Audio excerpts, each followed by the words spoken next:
और अब हम जिस खबर का विश्लेषण करेंगे वो आपके पूरे परिवार की सेहत से जुड़ी हुई खबर है। आपको जानकर हैरानी होगी कि आपके भोजन की थाली में से जरूरी पोषक तत्व गायब होते जा रहे हैं। यानी आप जो खाना खा रहे हैं उससे आपका पेट तो भर सकता है लेकिन पोषण नहीं हो सकता। नेशनल इंस्टीट्यूट ऑफ न्यूट्रिशन ने इसी वर्ष एक फूड कॉम्पोजिशन टेबल तैयार किया है, जिसके आधार पर इंडियन डायटिक एसोसिएशन यानी आईडीए ने भारतीय थाली से जुड़ा एक रिसर्च किया।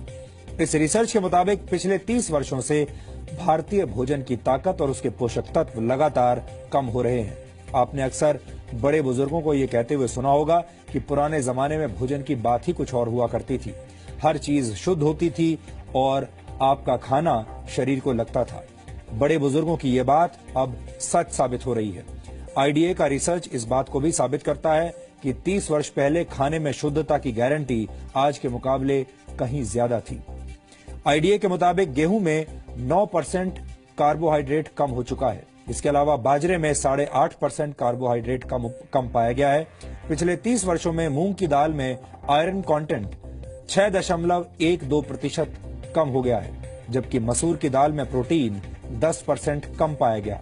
प्रोटीन हमारे शरीर के लिए बहुत जरूरी पोषक तत्व है और इसकी कमी से कई तरह की बीमारियां होती हैं। आटे और दाल के बाद सबसे ज्यादा इस्तेमाल होने वाली सब्जियों को भी चेक कर लीजिए। नए जमाने के आलू में विटामिन बी, मैग्नीशियम और जिंक की मात्रा पहले से कम पाई गई है। टमाटर में विटामिन बी, आयरन और जिंक की मात्रा में 66 से 73% तक की कमी देखी गई। फलों की बात करें तो सेब में आयरन कंटेंट पहले के मुकाबले 60% कम हो चुका है। यानी लो हीमोग्लोबिन और एनीमिया से पीड़ित लोगों को सिर्फ सेब के भरोसे अब नहीं रहना चाहिए। इस आंकड़े को देखने के बाद कई पुरानी कहावतों से आपका भरोसा उठ सकता है।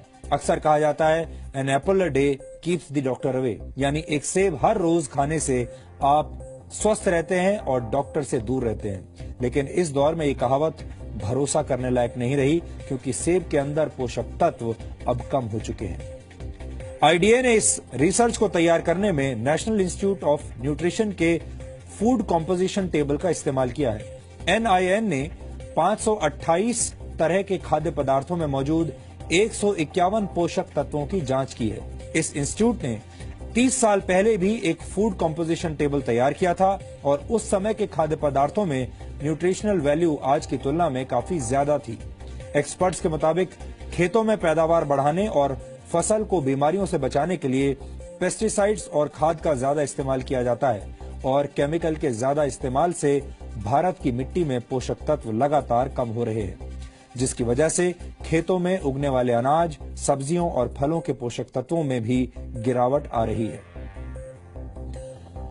भारत की मिट्टी में जिंक की मात्रा 43% कम हो गई है। इसी तरह बोरॉन 18.3%, आयरन 12.1%, मैग्नीशियम 5.6% और कॉपर 5.4% कम हो गया है।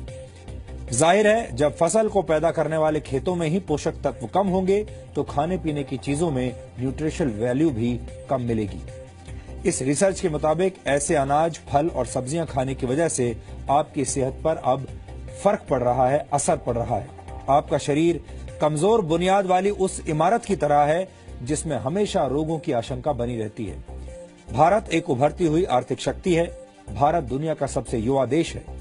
एनएसएसओ के मुताबिक भारत की कुल जनसंख्या में 47 करोड़ से भी ज्यादा लोग कामकाजी हैं, लेकिन भारत धीरे धीरे बीमार और थके हुए लोगों का देश बनता जा रहा है।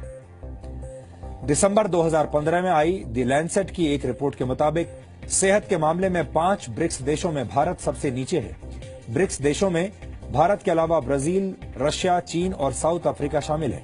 2013 में पूरी दुनिया में बीमार लोगों की कुल संख्या में से 20% भारतीय थे। भारत में इस वक्त 7 करोड़ लोग डायबिटीज के शिकार हैं और डायबिटीज के मरीजों की संख्या के मामले में भारत चीन के बाद दूसरे नंबर पर है। वर्ल्ड कांग्रेस ऑफ कार्डियोलॉजी के मुताबिक सन 2020 तक भारत में होने वाली 40% मौतें दिल से संबंधित बीमारियों की वजह से होंगी। भारत में हर 10 में से एक व्यक्ति किडनी की बीमारी से पीड़ित है और ज्यादातर लोगों को इसका पता तब चलता है जब उनकी किडनी 60% तक बेकार हो चुकी होती है। ये सारी बातें सुनकर आप चिंतित जरूर हो रहे होंगे।